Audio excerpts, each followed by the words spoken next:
ओम जय श्री हरि विष्णु। जय माता रानी। दोस्तों, आपके अपने चैनल धर्म साधना में आपका बहुत बहुत स्वागत है। माँ भगवती दुर्गा की कृपा आप और आपके पूरे परिवार पर सदा सर्वदा बनी रहे। दोस्तों, कामिका एकादशी, शास्त्रों के अनुसार इस एकादशी का व्रत रखने से कुयोनि की अर्थात बुरे योनि की प्राप्ति नहीं होती है। सावन मास के कृष्ण पक्ष की एकादशी के दिन कामिका एकादशी का व्रत रखा जाता है और इस दिन जगत के पालनहार भगवान श्री हरि विष्णु की पूजा आराधना की जाती है। कामिका एकादशी चातुर्मास की पहली एकादशी होती है और शास्त्रों के अनुसार इस दिन भगवान श्री हरि विष्णु की पूजा आराधना करने से और व्रत धारण करने से हर कार्य में सफलता की प्राप्ति होती है।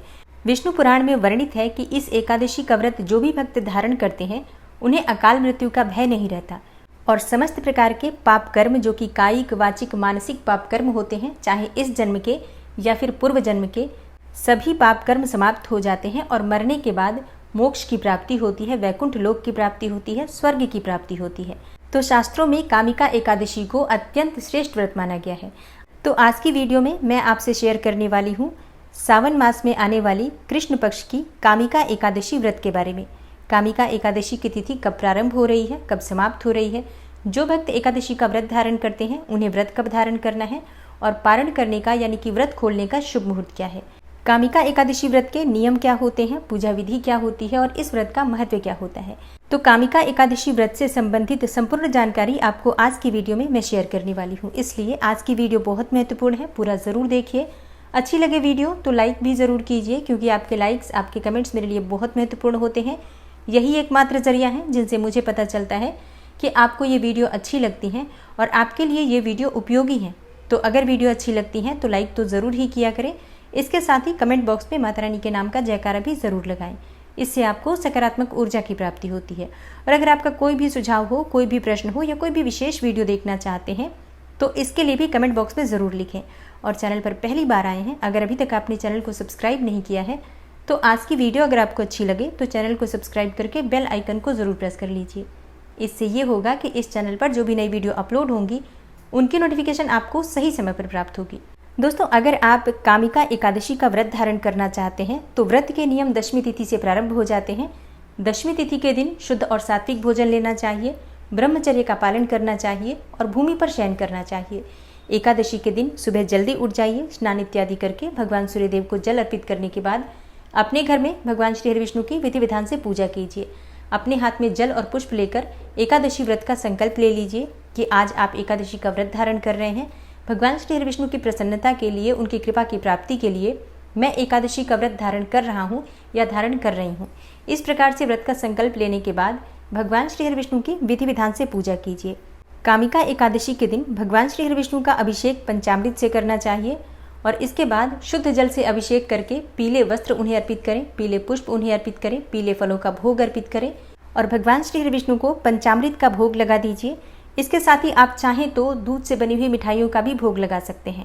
और जो भी भोग आप भगवान को अर्पित करते हैं उसमें तुलसी का पत्ता अवश्य होना चाहिए। तो पंचामृत हो या फिर फल हो या कोई भी मिठाई हो तो उसमें भगवान श्री हरि विष्णु की प्रसन्नता के लिए तुलसी का पत्ता अवश्य डाल दीजिए। लेकिन एकादशी के दिन तुलसी के पत्ते तोड़ने नहीं चाहिए और ना ही तुलसी में जल अर्पित करना चाहिए। तो तुलसी के पत्ते आप एक दिन पहले तोड़ कर रख लीजिए और एकादशी के दिन पूजा में आप इनका प्रयोग कर सकते हैं। और एकादशी के दिन विधि विधान से भगवान श्री हरि विष्णु की पूजा करने के बाद उनकी आरती कर लीजिए। फिर इसके बाद आपको व्रत धारण करना है तो व्रत में आप फलाहार कर सकते हैं, कोई सा भी फल खा सकते हैं, दूध पी सकते हैं, जूस पी सकते हैं, फलों का रस पी सकते हैं। इस प्रकार से फलाहार और जलाहार के द्वारा कामिका एकादशी का व्रत धारण कर सकते हैं। और इसके बाद शाम के समय फिर से विधि विधान से भगवान श्री हरि विष्णु की पूजा आराधना करनी चाहिए, मंत्रों का जप करना चाहिए। कामिका एकादशी के दिन किन मंत्रों का जप करना चाहिए? देखिए, कामिका एकादशी के दिन भगवान श्री हरि विष्णु के किसी भी मंत्र का आप जप कर सकते हैं। ओम नमो भगवते वासुदेवाय नमः, ओम विष्णवे नमः, ओम नमो नारायणाय नमः, ओम कृष्णाय नमः, ओम क्लीं कृष्णाय नमः, कृष्णाय वासुदेवाय हरिये परमात्मने प्रणतः क्लेशनाशाय गोविंदाय नमो नमः। इस महामंत्र का जप कर सकते हैं। इसके साथ ही हरे कृष्ण कृष्ण कृष्ण हरे हरे, हरे राम राम राम हरे हरे, इस मंत्र का कीर्तन कर सकते हैं। आप चाहें तो रात्रि में, क्योंकि एकादशी के व्रत में अगर रात्रि जागरण किया जाता है भजन कीर्तन करते हुए और मंत्रों का जप करते हुए, तो इससे एकादशी व्रत का संपूर्ण फल आपको प्राप्त होता है। और जिस भी मनोकामना से आप व्रत धारण करते हैं भगवान श्री हरि विष्णु की कृपा से आपकी मनोकामना पूर्ण होती है। तो आप अपनी इच्छा के अनुसार जितना समय भी आप जाग सकते हैं उतनी समय तक एकादशी की रात्रि में जाग कर और भजन कीर्तन करना चाहिए, मंत्रों का जप करना चाहिए, भगवद गीता का पाठ कर सकते हैं, रामचरितमानस का पाठ कर सकते हैं, गजेंद्र मोक्ष का पाठ कर सकते हैं या फिर विष्णु सहस्त्रनाम का पाठ कर सकते हैं। एकादशी की तिथि पूरी तरह से भगवान श्री हरि विष्णु को समर्पित होती है, तो इस दिन पूरे दिन और रात भगवान श्री हरि विष्णु के नाम का मंत्र का जप करना चाहिए।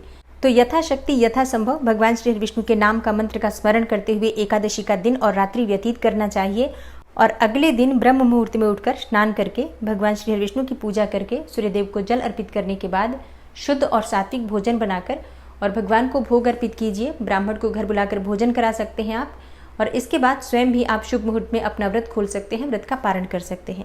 अब जैसे कि अगर आप ब्राह्मण को घर बुलाकर भोजन नहीं करा पाते हैं तो भी अपने भोजन करने से पहले ब्राह्मण के निमित्त भोजन की कच्ची सामग्री दक्षिणा सहित वस्त्र इत्यादि सहित दान के लिए निकाल कर रख दीजिए।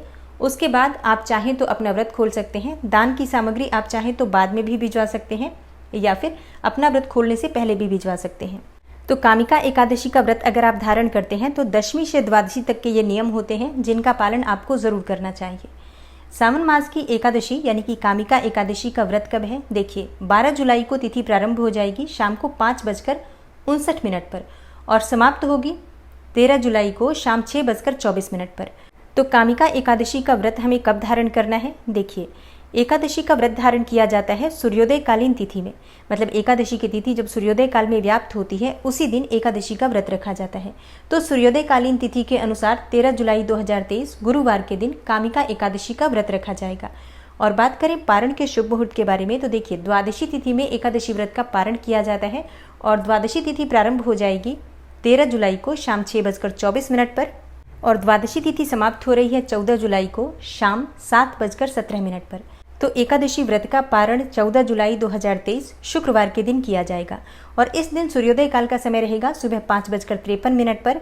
तो व्रत खोलने का यानी कि पारण करने का शुभ मुहूर्त आपको प्राप्त होगा सुबह 5:53 से सुबह 8:30 तक। तो एकादशी व्रत के पारण के लिए कुल 2 घंटे 37 मिनट का समय आपको प्राप्त हो रहा है। प्रयास कीजिए इसी शुभ मुहूर्त में आप अपना व्रत खोल लें, क्योंकि एकादशी व्रत का पारण अगर आप शुभ मुहूर्त में नहीं करते हैं तो आपके किए गए व्रत का आपको संपूर्ण फल नहीं मिलता, इसलिए पारण के शुभ मुहूर्त का ध्यान रखिए। तो दोस्तों ये है आज की वीडियो जिसमें कामिका एकादशी व्रत से संबंधित संपूर्ण जानकारी मैंने आपसे शेयर की है।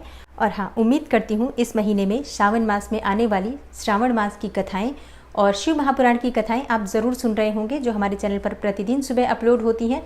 और जो भक्त अभी तक इन कथाओं को नहीं सुन पा रहे हैं आज से ही सुनना प्रारंभ कीजिए, क्योंकि इस महीने में कथा सुनने मात्र से ही भगवान शिव और माता पार्वती की कृपा आपको प्राप्त हो जाती है। और हाँ, इन कथाओं के अलावा भी इस चैनल पर आपको सनातन धर्म में आने वाले जो भी व्रत और त्यौहार होते हैं, एकादशी, प्रदोष या फिर पूर्णिमा, अमावस्या, ये सभी वीडियो भी आपको बिल्कुल सही समय पर, समय से पहले आपको प्राप्त हो जाती हैं। इस महीने में कौन सा उपाय करना चाहिए, किस प्रकार से पूजा आराधना करनी चाहिए, हर जानकारी आपको सही समय पर दी जाती है।